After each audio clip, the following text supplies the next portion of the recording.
Now, it's rare I give praise to councils, but the Melbourne City Council has finally made a smart decision. The nativity scene will return to Melbourne CBD after it was removed several years ago. The nativity scene, of course, depicts the birth of Jesus with newborn baby Jesus in the manger and Mary and Joseph on either side, the three wise men all in the stable with the animals. And it's expected to be set up at Federation Square from next Sunday as part of an expanded program of Christmas decorations across the city. Melbourne Lord Mayor Nicholas Rees said, while Christmas is a festival for everyone, we recognise its Christian roots. After an absence of 7 years, the nativity scene will return to Melbourne's civic heart. Good on him. I can't believe what I'm hearing. It's Melbourne. I know. Sensible politics. Christmas cards will be next, Kel. I can feel it. This is incredible. But when you think about it for just 10 seconds logically with common sense, trying to take the Christianity out of Christmas is like trying to take Islam out of Ramadan, yes, or take Hinduism out of Diwali, or take Judaism out of Yom Kippur. I mean, these things come from somewhere. They don't come from nowhere.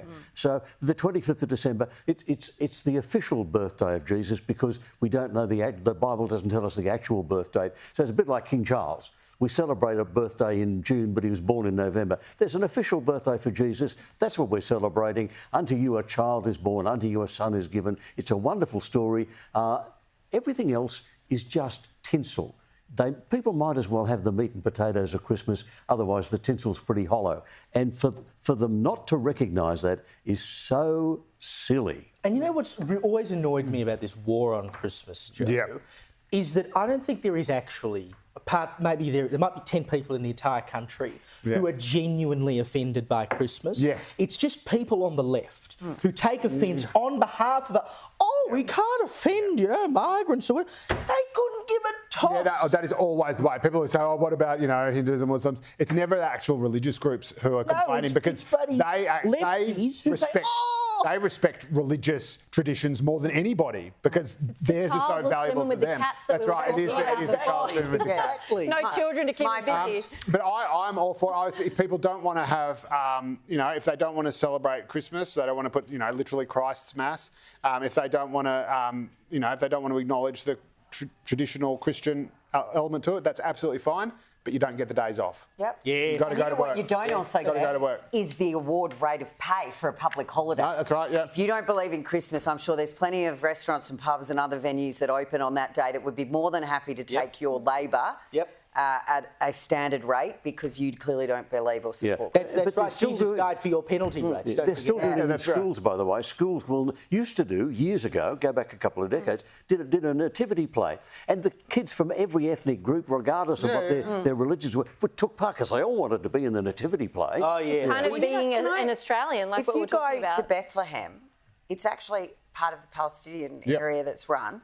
And so you buy, and I have mine up in the pub at home, the Bible that I bought in Bethlehem was blessed at the Church of the Nativity and bought from a Palestinian Muslim. There you go. And I had at school, it used to be Christmas in the courtyard was the interview thing. Then they made a celebration in the courtyard. For goodness sake, no one is offended. No, we've got to be sensitive. To who? Just stick it up your clacker. It's only Christianity. No one, you're right. And no one up your Christmas is clacker. offended by Christmas. Before we get to the break, a message to the burgers at Parramatta Council. They're not quite as smart as the people at the Melbourne City Council. Hello? Is anybody home? Have you used your noggins? Cop this. Business owners in North Parramatta have called out the council for starting a 4-week road closure ahead of the Christmas rush. It's part of a long-planned replacement of Hunts Creek Bridge this year, but businesses say that trade has worsened since the beginning of the closure, as you'd imagine,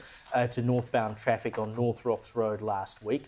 And this 4-week closure is expected to last until December the 20th.